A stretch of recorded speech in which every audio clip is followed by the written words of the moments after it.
Hi, this is me.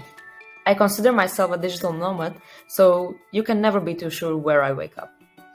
The timing also varies wildly since not having to set up an alarm clock in the morning is one of the perks of being a freelancer. I then proceed to the window to get my daily sun exposure right off the bat.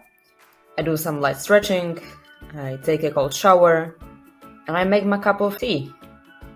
That's when I'm ready to get some work done. First thing first, I check my emails and respond to them.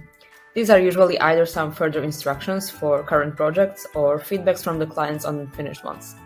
I then check new offers on translation portals and bid on ones that match my skills.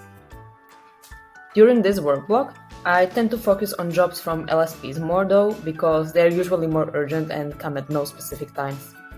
Therefore, I have my mails notification always on, so I don't have to check frantically throughout the day whether there is a new project with a tight deadline.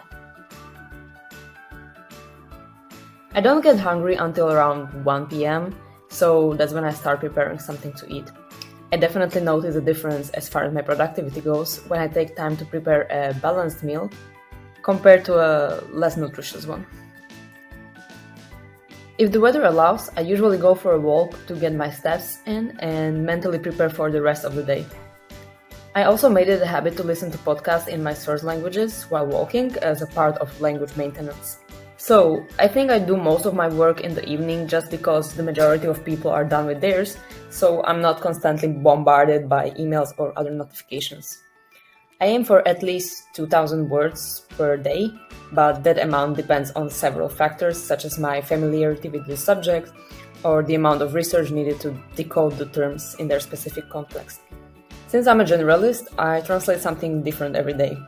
One of my last projects included a workshop on emotional intelligence, so I learned a lot of interesting things as well. To be honest, continuous learning in combination with location freedom and time flexibility are the reasons I consider this the right career path for me.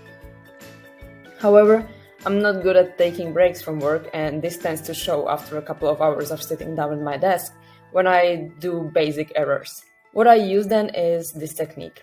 It is a simple method that consists of taking 5-minute breaks after 25 minutes of work, 4 times in one cycle, and then taking a longer break. I got used to taking advantage of those to get some light workouts in. In case I finalize a project, I immediately issue an invoice just to make sure I don't forget to do that later, and also because we all know how long the due dates can be. My evening does not start at a specific time, but I like to unwind at least 2 hours before bedtime. This is when I turn off my screen and socialize with my family and friends, or read a book until it is time to get that beauty sleep. Good night!